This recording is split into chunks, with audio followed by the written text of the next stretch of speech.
The First World War was engineered by a powerful group of elites in the British Empire, hell-bent on the complete destruction of what they perceived as their greatest rival for total world hegemony: Germany.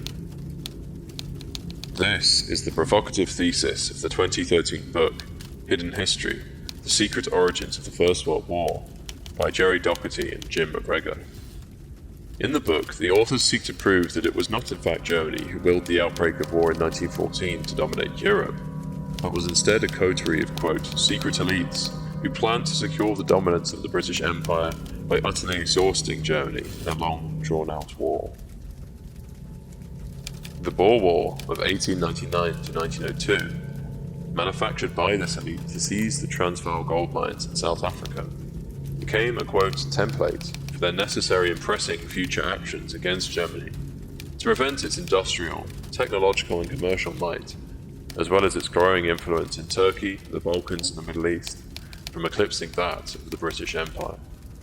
Not only was Germany's economic, commercial, industrial and naval power seen as a direct competitive threat to these elites, but even more so the prospect of a strategic alliance between Germany and Russia. In his famous Heartland theory of 1904, Alfred Mackinder argued that any power that could control the world island of Asia and Eastern Europe would command the world, identifying a Russo-German alliance or successful invasion of Russia by Germany as satisfying this demand and fatally blocking the sea power of offshore islands such as Great Britain. The premise that Germany had to be fought in an existential life or death struggle is rightly scrutinized in his book, as many recognized at the time and ever since that the costs of modern war and the growth of powers outside Europe would, for victor and vanquished alike, result in utter destruction and irrevocable losses of power. What this book and its sequel, Prolonging the Agony, How the Anglo-American Establishment Deliberately Extended World War I by 3.5 years, attempt to establish, is that an internationalist cabal of political and financial elites centered in the Anglosphere deliberately provoked an unnecessarily prolonged war against Germany to personally profit and enrich themselves at the cost of millions dead and the civilization they were supposedly fighting for. Europe, then, did not sleepwalk into war, but was deliberately led into it by a, quote, secret cabal of warmongers in London. This video seeks to present the book's arguments in detail in order to draw attention to the alarming evidence that a vast conspiracy existed at the highest levels of the British government to transfer blame for starting the most world-calamitous conflict in human history onto Germany. The authors draw heavily upon the work of renowned American historian Carroll Quigley to explain the motivations and methodologies of this powerful Anglo-American establishment. Quigley's basic premise was that an Anglo-American establishment born out of the Round Table Group founded by Cecil Rhodes and Alfred Milner in 1891 played a significant role in recent world history, particularly in making Britain's imperial policy during the late 19th and early 20th centuries. Quigley argues that this core elite, convinced of the superiority of the Anglo-Saxon race, sought to secure the preeminence of the British Empire through colonial expansion and attempts to federalize the Commonwealth in the United States under a central authority. Alfred Milner, founder of the Round Table Group and key player in the Boer War, is depicted as the ringleader in this coterie of secret elites during the early 20th century, with figures such as King Edward VII, Herbert Asquith, Arthur Balfour, Jackie Fisher, Winston Churchill, Nathaniel Rothschild, Jacob Schiff, and a host of other foreign diplomats and financiers also playing leading roles. It is within this context that Doherty and McGregor examine how British imperial strategy developed in the aftermath of the Boer War, in the direction of instigating a war to destroy Germany, while making it look like Berlin initiated it. The Boer War marked a watershed moment in this regard, as it convinced London to abandon its centuries-long policy of splendid isolation due to the ominous prospect of an anti-British continental alliance led by a serious competitive rival. The rapidity with which Germany began to develop and apply its industrial and scientific leadership following its unification in 1871 lay at the crux of this major geopolitical shift. It constituted, quote, the most important single development in the half-century before the First World War. It caused undeniable concern in Britain as first one British industry, then another fell behind German output, capacity, or invention. Germany, itself a former market for British products, had been transformed into a self-sufficient industrial nation. Then, having taken charge of its home market, its industries began to assert themselves abroad. Worried reports to the British Foreign Office confirmed that German iron and steel were being exported to areas of the world that Britain had long held as her own preserve, including Australia, South America, China, and even Britain itself. By 1900, Germany had over 4,000 ships carrying her merchandise across every ocean. In fact, the Hamburg American shipping line became the largest in the world.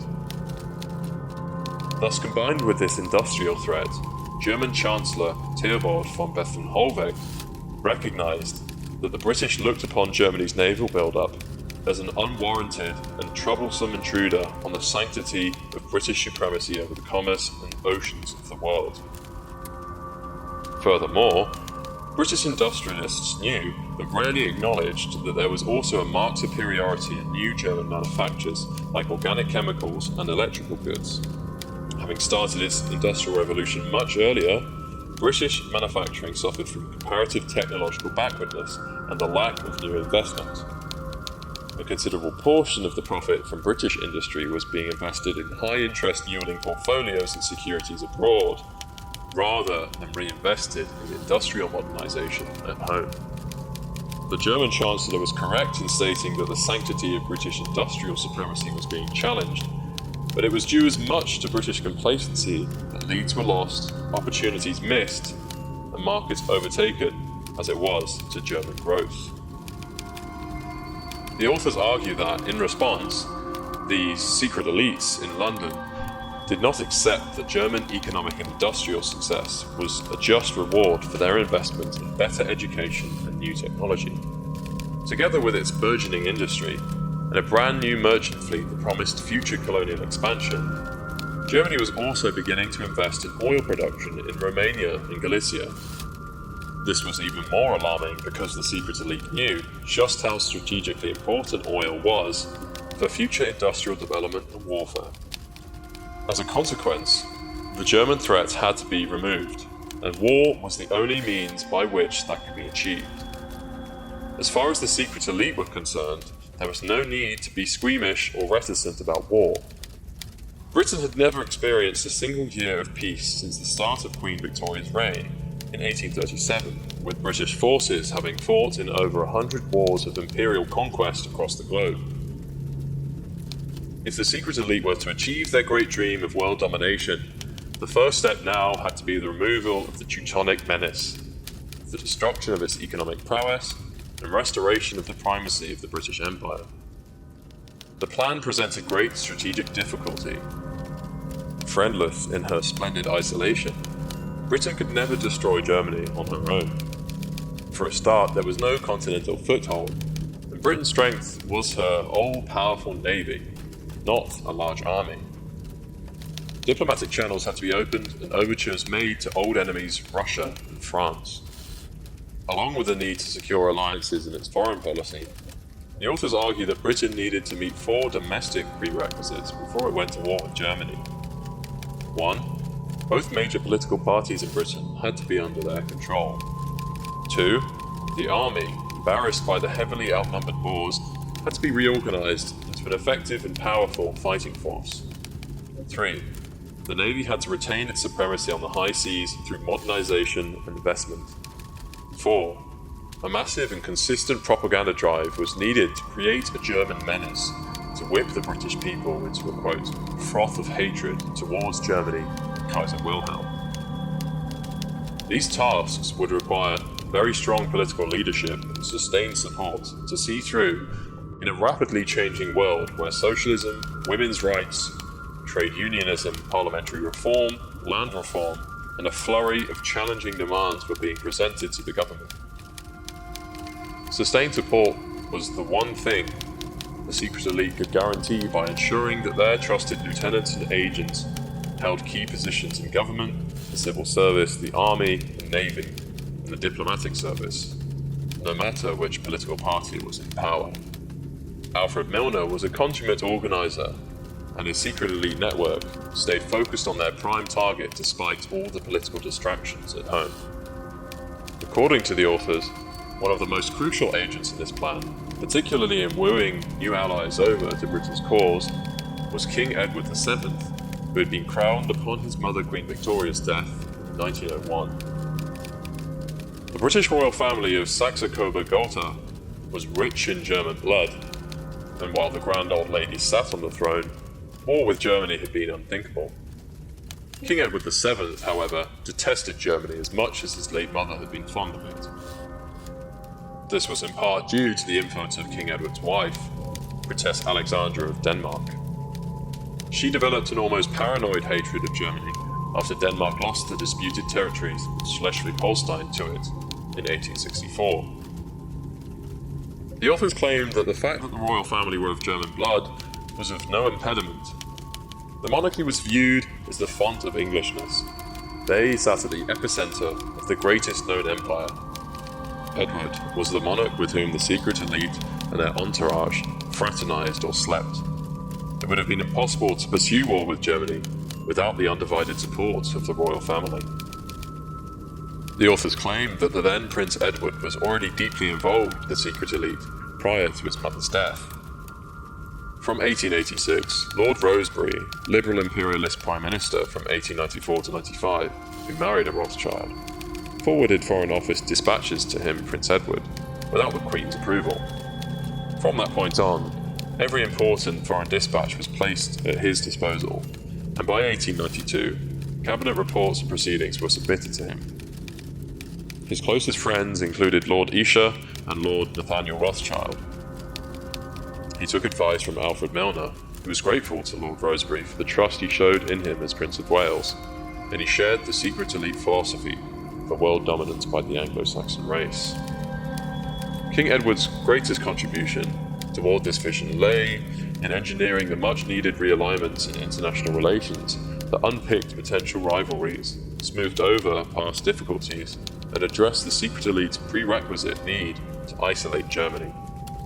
Ultimate responsibility for British foreign policy lay, by precedent, with the elected government and not the sovereign, but it was King Edward VII who enticed both France and Russia into secret alliances with Britain within 6 short years. He was, in effect, the de facto foreign secretary. King Edward held immense influence in the courts of European monarchs, with his frequent foreign visits designed to present British foreign policy as an act of benign friendship and unpick the alliances and commitments to Germany. The authors utilize a vast range of primary and secondary sources, including biographies, memoirs, newspaper articles, parliament minutes, personal papers, first-hand accounts, and prior works on the subject to form the basis of their judgments. Though it may appear that these judgments seem far-fetched, and that Germany must have been the primary instigator of the war due to its bellicose diplomacy, militaristic culture, and challenge to the European balance of power, one must remember that it was the British Empire that took the lead in international affairs, and largely moulded the world system under which Germany and the industrialised world operated. Britain's head start of industrialisation, its forging of a worldwide empire, and its decisive victory over France in 1815 enabled it to become the centre of world banking and finance. London became the creditor capital of the world, and its banks provided loans to nations across its empire, Europe and Latin America. Profits from these investments, such as into the rapidly developing railway industry, fueled the then most lucrative system of centralised financial power in history, which was only ended decisively by the costs and disruption of the First World War. American author Robert Morris explores this dynamic further in his book Avoiding the British Empire. Morris argues that Britain's World War I wounds were self-inflicted due to the mismanagement of its profitable informal empire, which was squandered in favour of a more formal empire with its obvious exertions of power. From having Europe in the mid-1800s ensnared in a financial web that brought great profits back to London, Morris argues that Germany would have never unified if Britain had not destroyed Russian influence in Central Europe through the Crimean War of 1853 to 56. By drawing Austria to adopt a position of hostile neutrality in the war, which was fought to curb Russian expansion into the Ottoman Empire, Britain destroyed Russian influence in Europe and wrecked Austria's relationship with Russia based on maintaining the European status quo, which by proxy facilitated Britain's informal empire. With a lack of Russian support in Europe, Austria faced a decade of humiliation, and the door was left open for German unification. The wars of Italian independence stripped Austria of its valuable Italian possessions, while its defeat of Bismarck's Prussian-led German Confederation in 1866 allowed him, with his latter defeat of France in 1871, to establish a German empire as the dominant power in Europe. Morris characterizes Russia at this time as both a useful tool and a great boogeyman for maintaining British power. Russia kept Britain's informal empire in Europe in line for the first half of the 19th century, yet was at the root of the worst policy decisions the British made in the 1800s. He argues that the threat of Russian expansionism into Central and Near Asia provided a convenient pretext for British imperialism, leading to disasters such as the British invasion of Afghanistan in 1839 and the occupation of Egypt in 1882, which launched Europe's scramble for Africa. The British-led scramble for Africa of the 1880s helped set tensions between European powers very high by making it clear that African empire was something you needed in order to be taken seriously. By encouraging and challenging the imperialist aspirations of the European powers, Morris argues that Britain undermined its informal empire, which benefited from its subtle grip over Europe's financial and industrial affairs. France and Russia were, nevertheless, manufactured enemies who never posed a serious threat to the British Empire and whose competition in areas such as Egypt, Africa and Central Asia helped justify the British world system and its imperial press and functionary apparatus. Morris argues that Britain's brazen display of formal empire-making in the Boer War of 1899 to 1902 undermined its long-term interests and set the continent on the path of war. Britain's early defeats in the conflict, alongside the widely antagonistic reactions of the continental powers, particularly from Germany and its public opinion, highlighted Britain's potential vulnerability given the ominous prospect of an anti-British continental alliance. This threat encouraged London to abandon its traditional policy of splendid isolation as it moved toward making agreements with Japan in 1902, France in 1904, and Russia in 1907. Morris argues, however, that Britain was wrongly convinced that France and Germany were rivals for worldwide power, and that the military costs of the Boer War should have made the British much less eager to make commitments that might result in a European war, not more. In formulating the Triple Entente alongside France and Russia, which had the less than hidden purpose of containing and opposing German power at all costs, the British created the encircled and terrified Germany that put the continent on the path of war. The most important thing about Germany is that it did not exist at the beginning of the British world system. It was a series of British choices and British mistakes that created a unified Germany, and once the Teutonic Titan was created, confronting it was not necessary. Britain thus unnecessarily raised the stakes of imperial competition to justify its own empire, using the allure of its rivalries with France and Russia, only then to empower a German colossus to form at the centre of Europe that it later perceived, accurately or not, as a legitimate and pressing threat to these very interests. Once the German powerhouse had formed, Britain then made no effort to come to a lasting settlement with it, likely because to do so would have bound and limited British influence in Europe to the point where Germany would have naturally taken the lead, regardless, through its economic and technological prowess.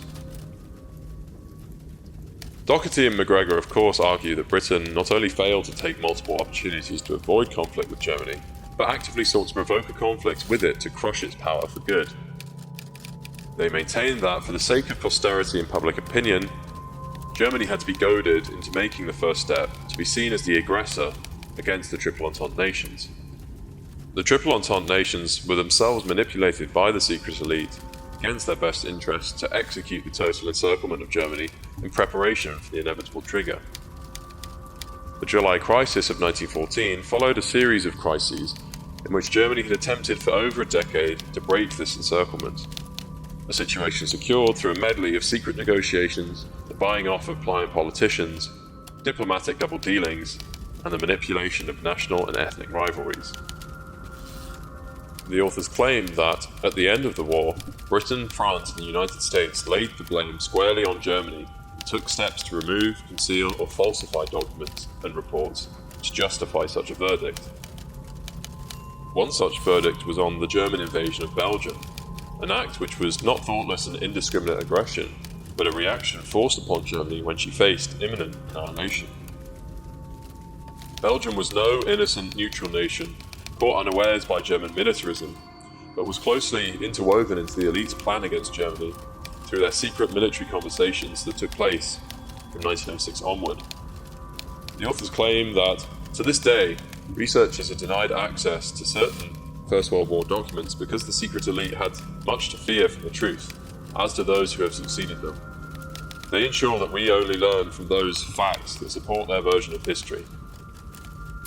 They therefore seek to prove that the official versions of history, as taught for more than a century, are fatally flawed, soaked in lies and half-truths. So how did this secret elite go about manipulating international diplomacy to provoke Germany into being seen as the aggressor in a European war? Crucially, Russia had to be made pliant in order to join the anti-German coalition, owing to its long border with Germany and potentially inexhaustible manpower reserves. The authors draw attention to Britain's strategy of forming an alliance with, and furnishing the navy of, Japan, in order to tip the balance in their favour in a likely war with Russia over Manchuria. With the defeat of Russia at the hands of the Japanese in 1905, this strategy successfully paid off, as a weakened and vulnerable Russia fell into Britain's hands by 1907, as it sought to relieve the pressure of its rivalries in Central and East Asia. In turn, Russia turned its focus toward its European frontier, and in fomenting tension with the Central Powers over its claimed protectorship over the Balkan Slavs. The 1907 Anglo-Russian Convention, which secured the Triple Entente, was widely viewed as a step toward isolating Germany, as the authors claim that the secret elite had in the Russian Foreign Minister, Alexander Izvolsky, a loyal agent that would promote the fulfillment of the anti-German policy to its logical conclusion. In the words of American writer William Engdahl, the British, French, Russian Triple Entente, in effect, had been fully established by 1907. Britain had created a web of secret alliances encircling Germany, and had laid the foundations for the coming military showdown with the Kaiser's Reich. The next 7 years were ones of preparation for the final elimination of the German threat. British Foreign Secretary Sir Edward Grey then colluded with Izvolsky to, quote, fan the flames of Balkan nationalism by privately consenting to Austria's annexation of Bosnia-Herzegovina in 1908. He did this in full knowledge that this would cause outrage from a seething Serbia, which mobilized for war only to be told by Izvolsky to be patient until Russia rebuilt its military capacity. Austria-Hungary's compensation to Russia for its annexation of Bosnia was Austrian support for Russia's centuries-long designs on Constantinople and the Bosphorus Straits. Britain, fully cognizant of these aims, encouraged Izvolsky to request Austrian support for these plans, and held out the prospect of Russian control as bait all the way up until the Bolshevik withdrawal from the Great Wall in 1917. By this time, the lure had accomplished its job in keeping Russia in the war and pinning down a huge portion of Germany's military strength in the east. Britain had no intention of granting Russia access to such a key waterway, and upsetting the balance of power, it nominally went to war with Germany to maintain. In prolonging the agony, the authors argued that the Gallipoli campaign was designed to fail through deliberately poor planning and insufficient provisions so as to maintain the allure the straits were being annexed for Russia's benefit. Thus, Russia was, from its defeat by Japan in 1905 onwards, relegated to becoming a pawn in the secret elite's game to crush Germany, using its near-limitless manpower reserves, enticed by imperial gains in the crumbling Ottoman and rival Austro-Hungarian empires. The other continental ally of great importance to British plans, France, was in a similar vein to be strongly encouraged in its path of revenge, or revanchism, against Germany over its annexation of Alsace-Lorraine following the Franco-Prussian War of 1871. The key change in Anglo-French relations took place in the aftermath of the 1898 Fashoda crisis, a colonial dispute which threatened to provoke war as the French confronted and withdrew from asserting their claims over the British-controlled Upper Nile River basin of Sudan. After Fashoda in 1898, Britain had skillfully enticed France, under Foreign Minister Delcasse, to give up fundamental colonial and economic interests in Egypt and concentrate on a French policy against Germany, in which Britain secretly agreed to back French claims on Alsace-Lorraine. The Entente Cordiale was fashioned and ultimately formalized in a secret agreement between France and Britain, signed by Delcasse, Hanotaux's successor, in 1904. Germany's economic threat was the glue binding the two unlikely allies. Commenting on this sad turn of events afterwards, Hanotaux noted the success with which Britain had imposed a new foreign policy on France. Quote, "A marvellous invention of English diplomatic genius to divide its adversaries." Contrary to the Times' public pronouncement of a surest pledge of universal peace, the authors characterized the Entente Cordiale as a step towards securing Britain's, quote, "global dominance" by assuring the support of the French and later Russian armies in a war against Germany. They draw attention to its secret clauses which effectively guaranteed British control of Egypt in return for French control over Morocco. Italy was also bought off with the promise of Tripoli and secretly promised to remain neutral if France was attacked by either Germany or Austro-Hungary, effectively voiding its commitment to the Triple Alliance. These secret articles became the opening gambit in the secret elite's move to systematically provoke Germany, whose rights and responsibilities in Morocco were every bit as strong as those of Britain and France. Germany was bound to react when the secret agreements of the Entente came into play. She had a treaty with Morocco, kept a diplomatic representative in Tangier, had considerable growing commercial interest in the country, and had cooperated fully with Britain in resisting any previous French attempts to claim a privileged position there. The authors argued that Germany was being deliberately put to the test here. The secret elite network controlled the finest diplomatic and commercial spy rings and were well aware of the effect that their decisions would have. The Franco-Spanish Declaration of October 1904 publicly proclaimed the sovereignty of the Sultan and his country, yet secretly agreed to a partition between their two countries with Britain's full approval. On the 11th of January 1905, the French ambassador at Tangier was ordered to submit a program of unacceptable reforms to the Sultan. The Moroccan leader refused to bow to their demands and had no other option than to turn to Germany for support and advice. Understandably, Germany had no intention of allowing Morocco's independence to be undermined by anyone. At the behest of the German Chancellor, Kaiser Wilhelm, who had been enjoying a scheduled Mediterranean cruise for reasons of his health, reluctantly visited Tangier on the 31st of March 1905 to declare his support for the Sultan. Kaiser Wilhelm made two fairly straightforward statements. The first asserted German commercial rights in Morocco, and the second insisted that the sovereignty of the Sultan and the integrity of Morocco must remain intact. An agreement, secret or otherwise, between Britain and France carried no authority to change that. When the Kaiser visited Tangier, he already knew about the secret articles attached to the Entente and of the secret Franco-Spanish Convention. The German government declared that no one country should attempt to take control of Morocco, and with dignified diplomatic propriety, the Kaiser called for an international conference to resolve the matter. In response to this German diplomatic solution, all hell was let loose in the British and French newspapers. Germany and the Kaiser were ridiculed and vilified. The secret elite unleashed their outraged press to denounce the Kaiser with unrestrained violence. He was accused of deliberately attempting to destroy the Entente as a prelude to making war on France. By creating the Moroccan crisis, the secret elite successfully generated a fear and manufactured a menace where none existed. The authors argued that the secret elite in particular wished to stir continental tensions at this time, because the upcoming general election brought the prospect of the incoming Liberal government running on a platform of redistributing armament expenditure towards social reform, and nothing more assuredly protects spending on armaments than a climate of fear. They then drew attention to the unprecedented nature of Britain, France, and Spain colluding together without international sanction to decide Morocco's fate.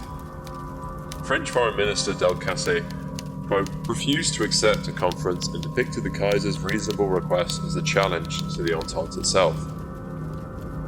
Plans for war between the military staffs of Britain, France, and Belgium were secretly approved, and King Edward reportedly assured France that Britain would intervene on their side. The French government, however, forced the resignation of Delcasse in protest of his hardline stance against Germany during the First Moroccan Crisis, and agreed to hold a conference at Algeciras on the 15th of January 1906. The authors argue that Delcasse's demise was an immediate point of contention in the British press, which began to treat the Moroccan crisis as an Anglo-German affair rather than a Franco-German dispute. The secret elite presented matters as serious proof of Germany's aggressive power and France's defensive weakness. King Edward signalled his strong support for France by studiously avoiding the Kaiser in the autumn of 1905, and relations between the two plummeted to a new low. Wilhelm was suspicious of his mischief-making uncle and expressed the view that some very influential people in England wished for war.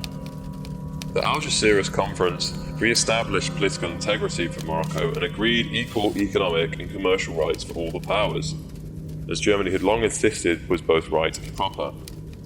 The authors argue, however, that the secret elite had no intention of honouring these clauses and subsequently enabled bankers and speculators to slowly strangle the country through high interest loans and the erosion of the Sultan's government's power. Furthermore, they claimed the Entente was greatly strengthened by the First Moroccan Crisis and was now in a much better position to take stock of the situation. Britain and France were unready to challenge the German army in Europe, and there was no critical mass of popular feeling against Germany in France. As such, secret Anglo-French political and military conversations were stepped up and committees were formed to ensure the impetus for war with Germany was not lost in the desert sandstorm of Morocco. The secret elite was also determined to oust Joseph Caillaux, the French Prime Minister who favoured an alliance with Germany and had helped resolve the Moroccan crisis, in favour of the anti-German Raymond Poincaré. Poincaré sold his soul to the secret elite in order to regain Alsace-Lorraine. Colluding with Izvolsky, the elite's Russian puppet, he successfully forced Caillaux's resignation and replaced him as Prime Minister in 1912 through bribing the press to run with stories of his, quote, betrayal of France by awarding Germany territorial compensation in Africa. Poincaré in all but name subordinated French foreign policy to Britain's and solidified his country's commitments to Russia. He overcame opposition in his cabinet to replace his ambassador to Russia with Théophile Delcasse, quote, the most rabidly anti-German politician in French public life, who oversaw massive loans to Russia and altered the regulations of the War Council to give himself power to convene it under his own chairmanship. Britain meanwhile assured France that its secret agreements to come to France's aid in the event of war, which had to remain unwritten, remained steadfast. The French war plan, Plan 17, detailed the elaborate provisions already in place for the British Expeditionary Forces' transportation and concentration on the Belgian frontier.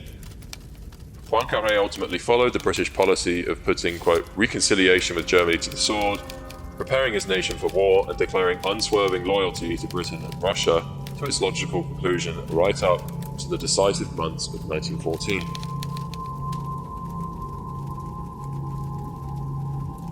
In Britain, the secret elite set on preparing the military and society for war and tactfully presenting the Triple Entente as a non-binding set of arrangements rather than steadfast alliances.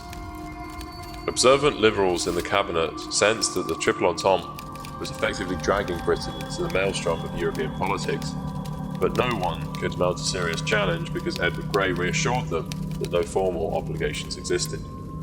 Meanwhile, the secret subgroup of the Committee of Imperial Defence, or CID, quote, continually developed and refined plans for joint naval and military action with France and Russia, the deployment of which, for those in the know, was predicted to begin in 1914.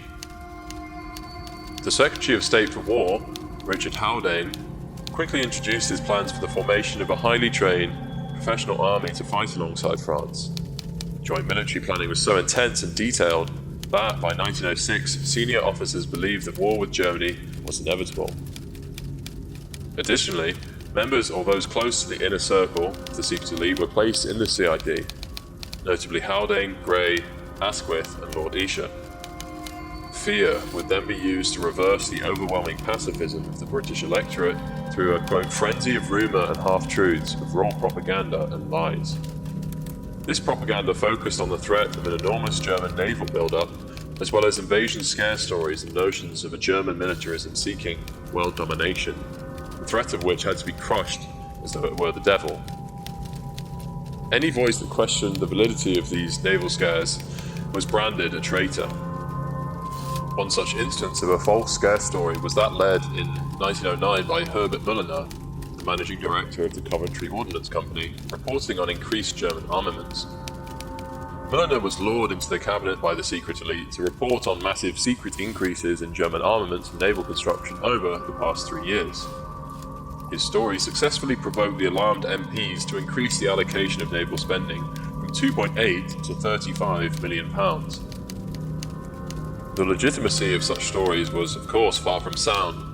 Even Churchill admitted that there were no secret German dreadnoughts, nor had Admiral von Tirpitz made any untrue statement in respect of major construction. Meanwhile, the Triple Entente nations maintained far greater peacetime armies and spent 3 times more on their navies than did Germany and Austro-Hungary. Admiral Fisher boasted confidentially to King Edward in 1907 that the British fleet was 4 times stronger than the German navy, well surpassing the 2-power standard which stipulated the Royal Navy to exceed the 2 next strongest navies combined. Thus, while the naval race is still peddled as an historic event, the authors conclude that there was no race. Germany wasn't competing. They further argue that it was not Germany's warship construction which alarmed the secret elite in particular, but its engineering innovations in merchant shipping which gave them potential superiority in the commercial sea lanes and an edge over Britain's overseas commerce. As American historian Harry Elmer Barnes writes, in reality, the vast increase in Britain's naval spending was not a response to the perceived threat, but to the vicious chauvinism of those bent on the destruction of Germany. The authors argue that Britain not only sought to construct the largest navy on earth to maintain its unchallenged supremacy on the seas, but also to reap huge dividends and profits to the shareholders of armaments companies. After 1901, competition amongst British armament firms had been virtually eliminated as the major firms of Europe and the United States colluded in an international combine called the Harvey United Steel Company to minimize competition and maximize profits. Despite the protests from local Labour MPs, orders placed by the Admiralty or the War Office went mainly to the great armaments companies on whose boards senior military figures regularly sat.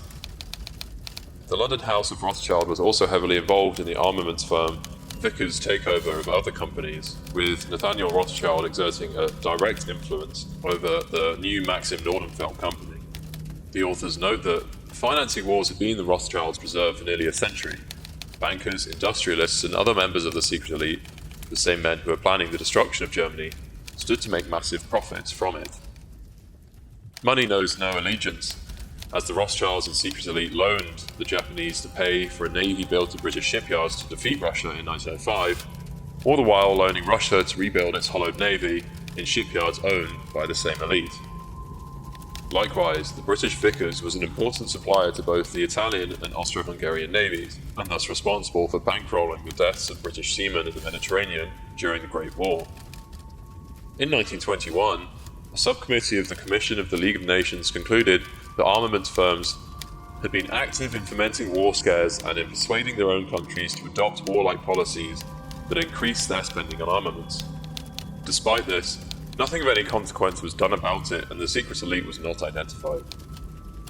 Crucial to the secret elite's grip over the armaments industry, the decision-makers in the cabinet, army and navy, and the anti-German narrative which directed them all, stood their control of the press.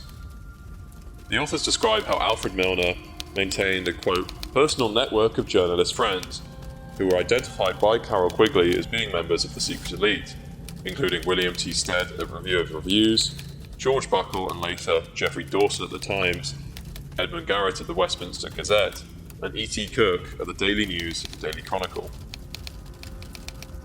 The combined impact of these newspapers and magazines gave the secret elite great influence over public opinion by directing editorial policies from behind the scenes. But it was the intimacy between the Times and the Foreign Office, the Colonial Office, and the War Office that demonstrated just how deeply this symbiotic relationship ran. The Times was not designed for mass circulation, but held the capacity to influence the governing class. That elite of political, diplomatic, financial, wealth-bearing, favoured few who made and approved choices for themselves and for others. It was part of the whole process through which the secret elite directed policy by endorsing those elements that met their approval and deriding contrary opinion. The Times was under the ownership of secret elite loyalist Lord Northcliffe, who led the press campaign behind the vilification of Germany and the Kaiser and ran with repeated stories of the German threat to the British Empire. What made Northcliffe and his associated newspapers so valuable was that the long-term plan to alienate public opinion against Germany could progress on two levels. The Times manipulated the elite opinion in Britain, moulding opinion and poisoning the climate, while the Daily Mail and its sister newspapers created sensational stories about Germany that excited the gullible of all classes. Northcliffe himself stated that he detested the Germans cordially and would not like to print anything which might be agreeable to the Germans. He had switched from commissioning scare stories of Franco-Russian attacks on Britain, defended by German soldiers prior to the Entente Cordiale, to those of German invasion scares. William Lequeur's 1906 invasion of 1910, wherein the Germans invade the east coast of England, being one of the more outrageous attempts to generate fear and resentment toward Germany. Lequeur's format spawned a subgenre of spy scare stories that help breed national paranoia and a rampant fear of Germany. This fear led to the passing of the Official Secret Acts in July 1911, which gave unprecedented powers to the authorities to arrest without warrant, and thus afforded the secret elite greater protection to silence those who revealed their illicit agreements, illegal commercial deals, secret international treaties, and preparations for war. Saturated in this climate of suspicion and hostility, the authors argued that the second Moroccan crisis of 1911 was deliberately engineered by the secret elite to antagonize Germany and provoke a war. Contrary to the 1906 Algeciras Act, which had proclaimed Moroccan independence in the wake of the first Moroccan crisis, France had systematically bled Morocco dry through extortionate loans and used the pretext of local opposition to send a large military force to reinstate its quote imperial control. Alongside Izvolsky's tactical placement as the Russian ambassador in Paris, Théophile Delcasse, the man forced to resign for taking France to the brink of war with Germany during the first Moroccan crisis, was back in government and placed in charge of the French Navy.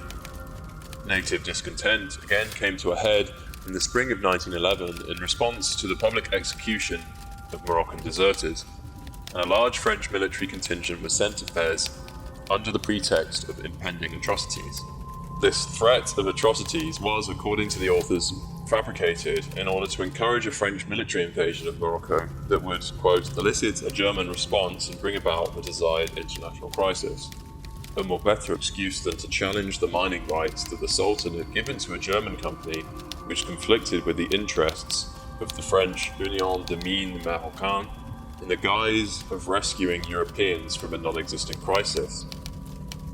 In Parliament, Edward Grey obfuscated or simply ignored questions about French actions, such as the idea that an international syndicate was trying to gain control of Morocco's mineral wealth.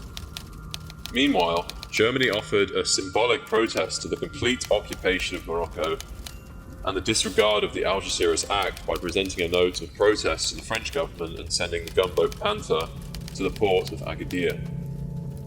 The German government opened the door to negotiations and reiterated that it had no intentions of landing troops. Kaiser Wilhelm, who believed that life was at risk at Fez, had in fact initially welcomed the French intervention to stabilise the Sultanate and only made a diplomatic complaint when it became clear the French army had no intention of leaving. As for Britain's response, although Britain had no territorial interest in Morocco, a wave of outraged anti-German bile filled the British press. Churchill's view was that the Panther at Agadir was part of an untimely German attempt to set up a naval base from which it could attack Allied shipping en route to the Canary Islands and South Africa. It was an absurd suggestion, not least because the coast of Agadir had no deep water harbour. Sir Edward Grey would later resurrect the old chestnut that the Panther incident was another German attempt to break the Entente Cordiale, intended to provoke war with France. The warmongers breathed fire and brimstone against Germany. Edward Grey urged the French Prime Minister to adopt a belligerent attitude that would have probably led to war had he yielded to the advice. In a moment of supreme irony, Sir Arthur Nicholson, permanent Under-Secretary at the Foreign Office since 1910, complained to the German ambassador in London that in anchoring the Panther off Agadir, Germany was violating the Act of Algeciras. He made no mention of the fact that France and Spain already had 100,000 troops occupying the country. The Times of the 20th of July warned menacingly that Germany was claiming absolute European predominance, and Grey personally blamed Germany for creating a new situation. According to his memoirs, Germany sent the gunboat to Agadir suddenly after the French force entered Fez, but in truth Germany had waited for almost 2 months while trying her best to resolve the situation through diplomacy. Every possible avenue was explored by the secret elite to promote their war with Germany. The Times pressed for the dispatch of British warships to Agadir. The new French Premier, Joseph Caillaux, was placed under great pressure to concede nothing to the Germans, and Grey summoned the German ambassador to suggest that it might be necessary to take steps to protect British interests. Following these efforts, David Lloyd George, who the authors claim was bought off by the secret elite to be used as their political mouthpiece, sought approval from Prime Minister Herbert Asquith and Grey to deliver a provocative speech at the Mansion House in London.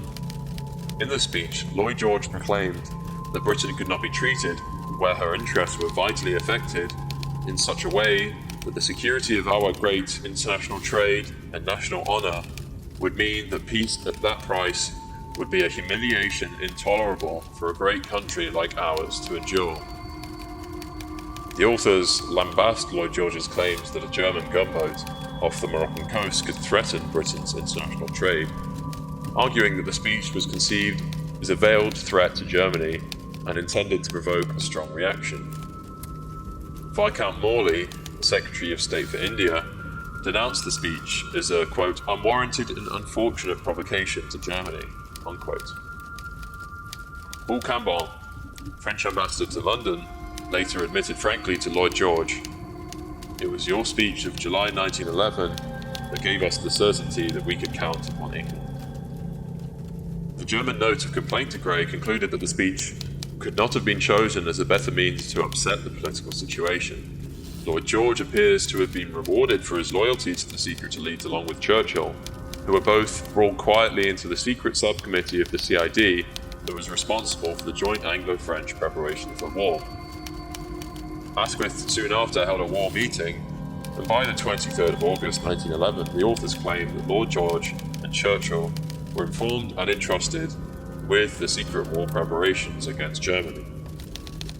It was clear to the CID by 1911 that Germany would strike through Belgium in the event of war, and detailed plans were accordingly drawn up for the dispatch of an expeditionary force to France, the naval blockade of Germany, and the raising of a large home defence force. Churchill sent a memorandum to the CID forecasting, as it proved highly accurately, the first 40 days of a continental war, and advised Grey that if the Moroccan negotiations failed, to immediately come to Belgium's aid and make a formal alliance with France and Russia. In November, 2 Paris newspapers, Le Temps and Le Matin, revealed the details of the secret articles in the 1904 Entente, behind which Britain claimed to uphold the independence and integrity of Morocco, while allowing France and Spain to abuse that country. The issue of Fez was a lie. The treaties and acts of Algeciras had been signed in bad faith. The indignation raised against Germany was founded on falsehood.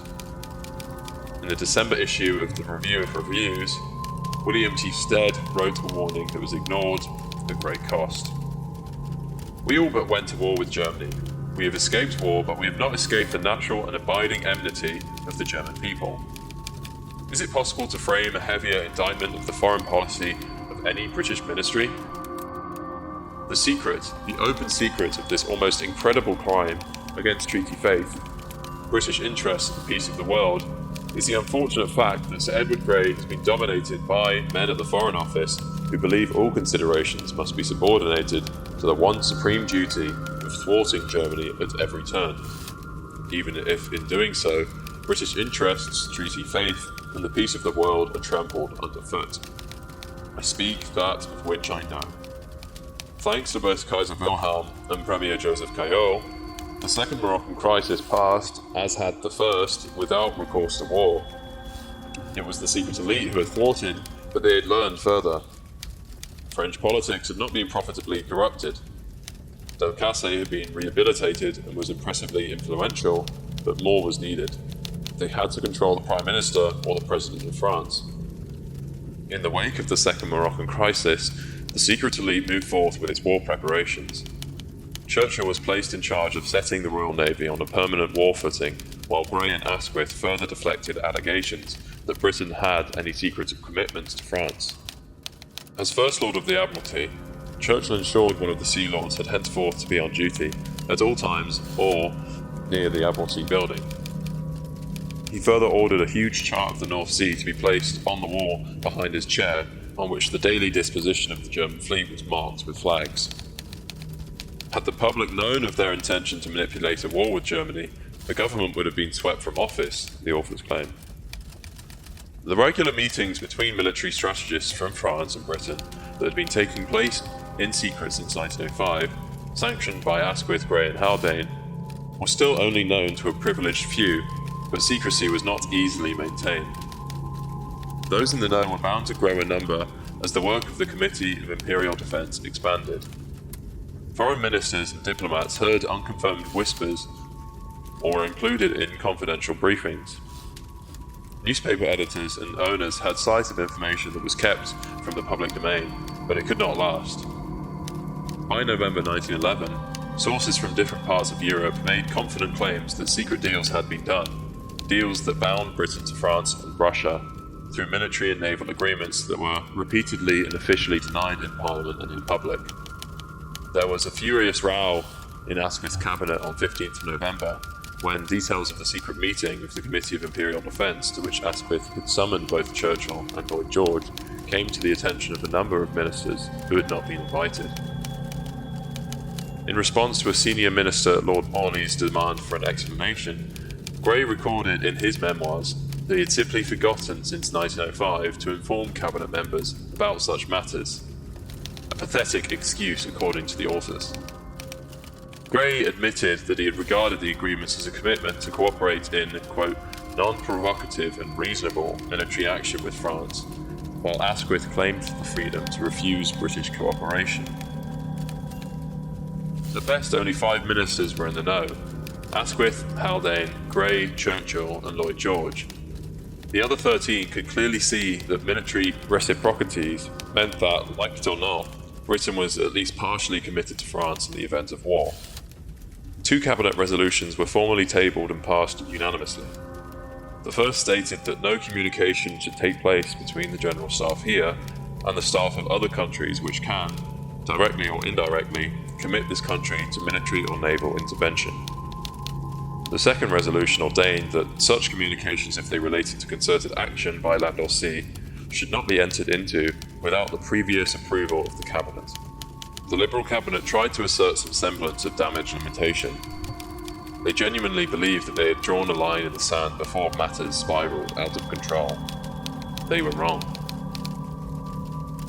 In Parliament, Asquith and Grey denied the existence of any secret arrangement with a foreign country, claims that were repeated blatant lies and blanket denials of everything that they had sanctioned over the previous 5 years.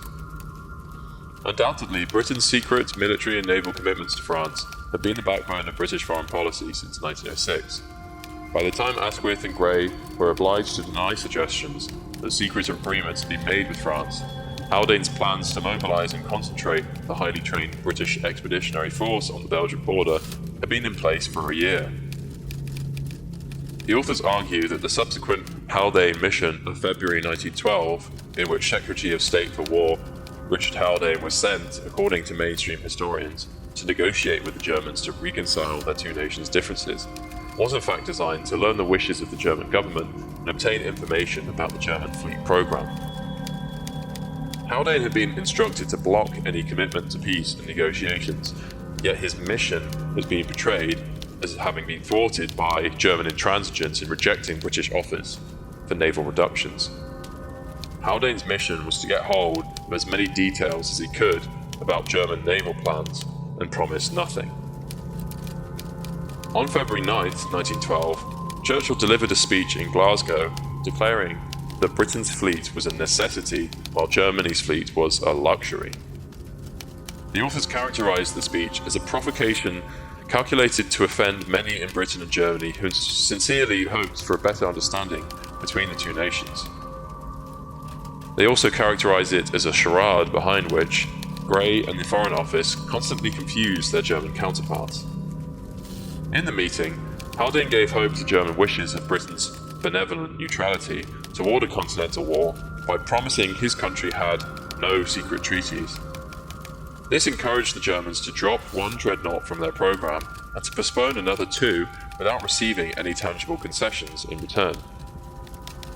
The Chancellor, Bethmann Hollweg, and the Kaiser were elated at the prospects for future understandings, and Bethmann promised that the success of the ongoing Anglo-German negotiations was the greatest object of my life now.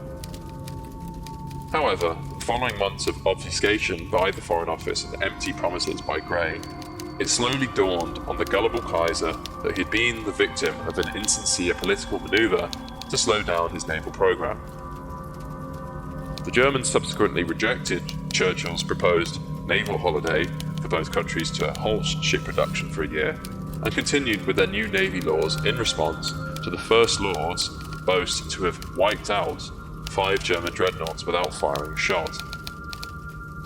Churchill then oversaw the redeployment of the Royal Navy's Atlantic Fleet from Gibraltar to the North Sea, and the reduction of its Mediterranean fleet in accordance with its secret agreements with the French naval staff. Thus, without the permission or approval of the Cabinet or Parliament, Britain and France entered into active naval coordination in preparation for war at sea. When war was declared, the Royal Navy would protect France's Atlantic and Channel coasts, while the French Navy would protect British interests in the Mediterranean. Let there be no doubt about it, this agreement sanctioned British action if the German Navy attacked the coasts of France. That alone made nonsense of all the claims of non-intervention in time of war. A country cannot stay neutral, but agree to defend one side's interests. The ordinary Member of Parliament had no inkling of these decisions. In the towns and cities of Great Britain, the populace got on with the business of the day, ignorant of the progress that was steadily being made towards war. Strikes in the docks, civil unrest in Ireland, suffragette disruption, and the Olympic Games in Stockholm provided suitable distraction. The British press depicted the withdrawal of battleships from Malta and their new role in patrolling the North Sea as a response to the continuing German naval build-up. They painted a picture of Germany rebutting Britain's attempt to achieve a slowdown in the naval race, of Germany ignoring Winston Churchill's naval holiday. It was always Germany's fault.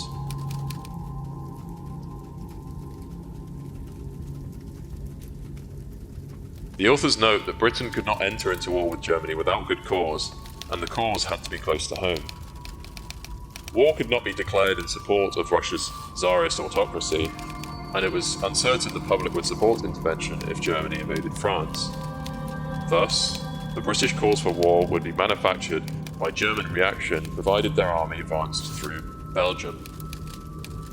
This reaction would likely be provoked in the Balkans, where the Austro-Russian rivalry could be provoked into an untenable situation. The answer lay in a strategy that encouraged Russia to be aggressive and fulfill her historic ambitions in the Straits, and brought Britain into play once Germany reacted to it. The authors argue that Britain's role in financing and instigating Balkan troubles is overlooked in favour of Russia's role in harnessing Slav resentment against the Austrian and Ottoman empires. They outline how Serbia was, in particular, groomed for a very special role, owing to its many pan-Slavic and anti-Austrian secret societies. as well as its lasting resentment against Austria's annexation of Bosnia-Herzegovina in 1908. The Serbs had already been assured of Russian support by Izvolsky, and it was through him the secret elite could identify prominent individuals and organizations that they could influence. Far from being passive observers, the secret elite in London made certain that their agents influenced events at every opportunity. Received wisdom acknowledged that by 1912 Serbia was completely an instrument of Russia, and in one sense it was. The instructions, the finance, and the promises of support all stemmed from St. Petersburg to Russian diplomats in Belgrade, a state of affairs that seemed to underscore their commitment to Serbia. In reality, these Russian diplomats were taking their orders from men who we believed to be controlled by the secret elite, Izvolsky and his puppet Sazonov. Furthermore, the real sources for their slush funds could be traced to Paris and London. The complex chain of command that was established extended to include one of the most competent and influential of Russian diplomats, Nicholas Hartwig. Hartwig soon became immensely influential in Belgrade after his posting there as a Russian ambassador in 1909. He became known in particular for stoking anti-Austrian ambition, raising nationalist expectations, and indulging in warmongering by insisting that Serbia had to become the Slavic advance post in the Balkans by annexing Bosnia-Herzegovina and the South Slav districts of Hungary. Hartwig controlled and directed the Serbian leaders and gathered an inner circle of Serbian mafiosi and Russian collaborators, including the Serbian chief of military intelligence, Colonel Dragutin Dmitrijevic, or APIS. APIS was intimately associated with the Black Hand secret society that was dedicated to the destruction of Austria-Hungary. Despite the atrocities in a past history which left the Serbian monarchy despised in the courts of Europe, Hartwig praised Black Hand as idealistic and patriotic. As the founder and dominating spirit, Apis was the most influential officer in Serbia. Encouraged, financed, and protected by the Russian agents Sazonov and placed in Belgrade, Apis was instrumental in promoting a type of Serbian activity which was bound sooner or later to bring about an acute Austro-Serbian crisis. In Colonel Apis and his Black Hand, the secret elite recognized and cultured the dormant virus that would, in one moment in June 1914, infect the body politic. Against the odds, Hartwig helped forge an alliance of Balkan states known as the Balkan League that were virtually equivalent to a separate great power in opposing Austria-Hungary. The authors identify the Anglo-Irish Times correspondent James David Bouchier, who settled in Sofia as an unattached diplomat, as a, quote, secret elite placement responsible for the following insight telegrammed to Izvolsky in November 1912. Quote, very many people in England are working towards accentuating the complications in Europe, the Balkans, to bring about the war that would result in the destruction of the German fleet and of German trade. The telegram, quote, exposed the whole objective in a nutshell. It could have not been put more succinctly. On the strategy of exploiting Balkan rivalries to exacerbate great power tensions, William Engdahl writes that following British consolidation of its new Triple Entente strategy of encirclement of Germany and her allies, a series of continuous crises and regional wars were unleashed in the Balkans, the soft underbelly of Central Europe. In the so-called First Balkan War of 1912, Serbia, Bulgaria and Greece, secretly backed by England, declared war against the weak Ottoman Turkey, resulting in stripping Turkey of most of her European possessions. This was followed in 1913 by a second Balkan War over the spoils of the first, in which Romania joined to help crush Bulgaria. The stage was being set for Britain's Great European War. Doherty and McGregor thus identify Izvolsky, Hartwig, and Bouchier as secret elite agents tasked with firing up Balkan nationalism to provoke a crisis that would bring Germany into a war against Britain, as well as France and Russia. They go on to depict a series of secret elite intrigues and private discussions at Balmoral Castle in September 1912, when King George V invited Sazonov to join him and Edward Grey. On the need for privacy on such discussions of high politics, the authors note that nothing, that could incriminate was traceable. It was agreed with nods and handshakes. Matters of real importance were concealed from Parliament and the people by sophistry in carefully prepared official records. Sazonov telephoned the Tsar in the meeting's aftermath to relay his confirmation of Britain's commitments to France in the event of war. Thus, the only questions that remained unanswered were, how soon and by what means could war against Germany be induced by way of the Balkans? The authors argued that Gray's omission of any reference to the Balkans in his memoirs, and Sazonov's mention of only the impetuous outbursts of the Balkan states, was a deliberate deception designed to conceal the key role of these diplomats in fomenting the Balkan Wars. This deception is made clear in a private letter written by Gray on the 21st of October 1912 to the British ambassador to Russia, Sir George Buchanan. The fact is that he was, at Balmoral, much concerned at the blaze he had kindled in the Balkans by fomenting an alliance with the Balkan states. The authors argue that Gray clearly wanted to keep secret any record of the Balkan discussions, but diplomatic exchanges have since exposed his deception. Buchanan had previously warned Gray of a growing mistrust of England in the Prussian press over the apparent failure of Sazonov's Balmoral visit to lead to any decisive action over Russia's ambitions in the Balkans. Buchanan quoted an article in Novoe Vremya that questioned the value to Russia of having an entente with England. Written by Stolypin, brother of the recently assassinated Russian Prime Minister, it captured the very truth that the secret elite sought to bury. Buchanan paraphrased Stolypin's argument. In a war with Germany, England would endeavour to drag Russia and France into the struggle, which would be one of existence for her, but which could not fail to be prejudicial to Russia's interest. Stolypin was one of a number of Russians who recognised that there was a fundamental divergence of interests between Britain and the Tsar's empire. At every turn, Britain was opposed to Russian designs in Persia, Afghanistan, the Straits, and the Balkans, and Stolypin was absolutely correct in his warnings that Britain intended to drag Russia into a war with Germany. King George V was requested in response to write privately and personally to the Tsar to reassure him that Sazonov's visit had been entirely satisfactory, and that the most friendly and intimate relations between the two countries should be maintained. Sir Arthur Nicholson, Gray's minder in the Foreign Office, more or less dictated the King's letter, stating that the Tsar was the all-important factor. In the autocratic Russian Empire, keeping the Tsar on side was absolutely vital to the secret elite, no matter how the Balkan disturbances ended. The authors argued that while Izvolsky had known about the plans for war in the Balkans some 18 months before the outbreak, and that Russia had been given the role of arbiter, Izvolsky's and Sazonov's orders came from London.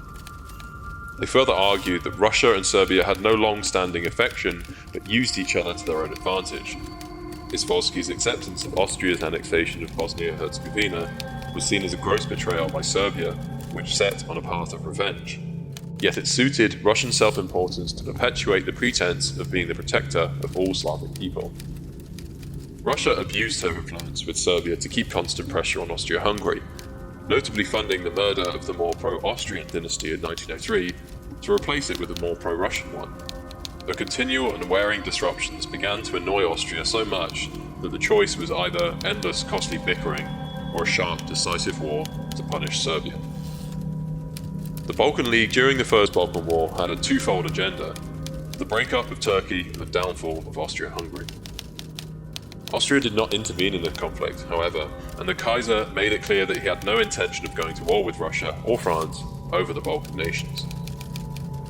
On the 25th of November 1912, the German government was called for a joint settlement of the crisis, and an ambassadors' conference was held in London in December. Sir Edward Grey claimed to have taken no part in the discussions, as, quote, "they did not touch British interests and were not our affair." The authors argued that the exact opposite was the case. Grey had a propensity to wash his hands of responsibility for difficult decisions. In fact, the London conference brokered only a temporary truce. Nothing was permanently resolved. The one thing that could be guaranteed was continual bickering and aggressive anti-Austrian antagonism emanating through Serbia. Georges Louis, while still the French ambassador at St. Petersburg, had no doubt that Hartwig was stirring Serbia against Austria. He reported that Hartwig had incautiously remarked that the affair of Turkey is settled. Now it is the turn of Austria. That the plan was set is undeniable, but Ambassador Louis was not a player in the secret elite's grand scheme, so was removed for his troubles. Preparations for war were stepped up in France and Britain in December 1912, with Poincaré on the brink of introducing his 3-year army bill, increasing the time enlisted men would stay in the forces from 2 to 3 years. Grey secretly assured Poincaré that Britain would support France and Russia as an obligation of honour should the Balkan troubles lead to a European war. Sazonov telegraphed Izvolsky asking him to reassure the French that Russia, too, was ready. To all intents and purposes, Britain, Russia and France were in a state of alert, checking on one another's readiness. The French people were subjected to a campaign of anti-German and anti-Austrian propaganda in the papers, whose editors and writers were being bribed by funds obtained by Izvolsky. Newspapers in the UK had spent the better part of a decade softening up the British public for war. Behind a mask of indifference to the Balkans, the warmongers in Britain were almost ready. The authors argue that Belgium's drastic rearmament in November 1912 under King Albert was sparked by trusted and confidential information about the country's imminent danger, likely passed on from Edward VII. According to evidence later published in New York, the Belgians were advised in November 1912 by the British military that as soon as a European war broke out, 160,000 men would be transported to Belgium and northern France, with or without the permission of the Belgian government. Bear this in mind, with or without the permission of the Belgian government, the British planned to be in Belgium when war broke out. In the summer of 1913, in the aftermath of the Second Balkan War, Serbia reoccupied Albanian territory that was supposed to be protected by the Great Powers. Austro-Hungary demanded Serbia's withdrawal, and the Tsar prepared for general mobilisation if talks fell through. Russia finally ordered Serbia to withdraw after an Austrian ultimatum, a step the authors attribute to the fact that Germany was unwilling to be drawn in to such a conflict. And as far as the secret elite was concerned, the raison d'etre for the Balkan crisis was to get Austria to react to severe provocation in order to draw Germany in. Kaiser Wilhelm would not be drawn. He was not willing to support an Austrian onslaught against Serbia. Instead, he consistently focused on low-risk diplomatic solutions to the extent that there was considerable frustration in Vienna at his apparent inability to understand the serious threat that Austria believed she faced from her enemies in Belgrade. Contrary to the ubiquitous image of the warmongering Kaiser Bill, so beloved of British propaganda, Wilhelm urged Austria to make concessions to the Serbs and to seek peaceful coexistence. When Germany pressurized Austria to accept a diplomatic resolution, a continental war in 1913 became impossible. Germany had to be at the forefront, had to be seen as the aggressor. And what had the secret elite learned from it all? It was clear that the British public had little stomach for war over a Balkan nation. With so many local distractions, Ireland and suffragette demands, strikes and social unrest, public interest in the Balkans was virtually non-existent, and sympathy for Russia was at a low ebb. Not only had more work to be done to fully prepare the British for war, but Germany wasn't taking the bait. They understood nevertheless that Austria's national pride, its international standing, its very patience was being undermined by Serbian aggression. Austria lay like a coiled spring that Serbia continued to prick and prod in the hope and expectation that one day it would explode.